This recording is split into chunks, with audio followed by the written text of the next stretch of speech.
Convergence Afrique, votre magazine panafricain d'information générale, d'enquête et d'analyse. Eh bien, nous nous entretenons cet après-midi avec Sam Wakouboué, directeur de publication du journal L'Expression en Côte d'Ivoire. Nous sommes à Cotonou au Bénin pour un voyage de presse. L'occasion de discuter un tout petit peu autour de l'accompagnement à la presse. Eh bien, bon après-midi, bienvenue sur Convergence Afrique TV. Merci pour cette opportunité. Ça nous va droit au cœur de partager l'expérience ivoirienne à toute l'Afrique. Alors, l'accompagnement de la presse, parlons-en parce qu'en Afrique, dans plusieurs pays, bien évidemment, les journalistes de peu au quotidien, ils sont sur le terrain, ils apportent, n'est-ce pas, l'essentiel pour édifier, former, n'est-ce pas, l'opinion. Et on a coutume de dire la presse c'est le quatrième pouvoir. En réalité, au commencement était la parole, comme le dit la Bible, c'est principalement le premier pouvoir. Au niveau de la Côte d'Ivoire, comment ça se passe en ce qui concerne l'accompagnement à la presse?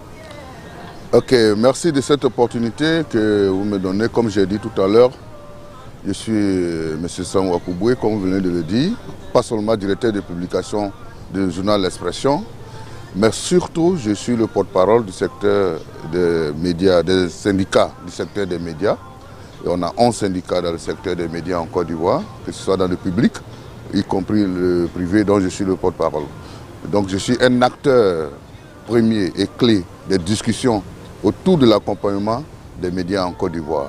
Nous avons fait une bataille énorme pour en arriver à la mise en place du fonds de soutien et de développement de la presse en 2009, qui a été mise en place sous la coupole du ministère de la Communication, mais qui a été composée des membres des syndicats, des éditeurs de presse, de la société civile, et le président vient de la présidence de la République. Donc nous avons mis en place cet instrument-là pour que l'aide à la presse soit véritablement bien structurée et puis donnée de la manière la plus équitable, au plus valable, au plus méritant.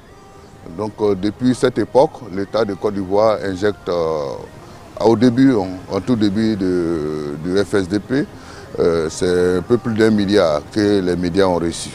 Alors, puisque vous parlez des plus méritants, quels sont les critères pour bénéficier justement de cette aide-là au niveau de la Côte d'Ivoire? Justement, il y a des critères. Il ne faut pas être, première des choses, un média qui n'est pas légalement constitué, parce qu'il y a, comme un peu partout, des gens qui se lèvent et créent un média sans tenir compte des règles de constitution d'une entreprise de presse. Ceux-là déjà, ils sont écartés. Ils ne sont pas pris en compte dans cette distribution de subventions. L'autre fait, c'est qu'il faut être un média qui n'a pas été sanctionné au premier degré. C'est-à-dire il ne faut pas que vous ayez été sanctionné par l'Agence nationale de la presse, l'ANP, qui est le régulateur des médias privés en Côte d'Ivoire.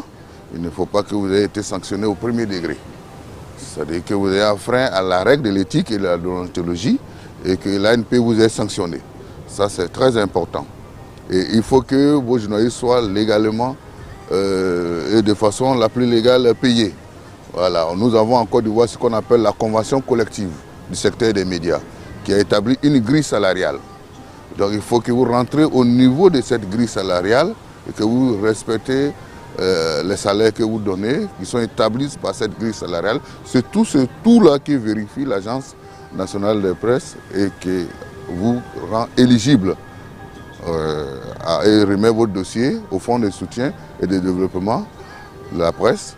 Et puis vous pouvez ainsi bénéficier alors de la subvention. Mais au passage, je précise que le fonds de soutien de développement de la presse, qui était le FSDP, aujourd'hui une agence de soutien et de développement des médias pour prendre en compte les médias publics. Parce que quand c'était un fonds, ça ne prenait pas en compte les médias d'État.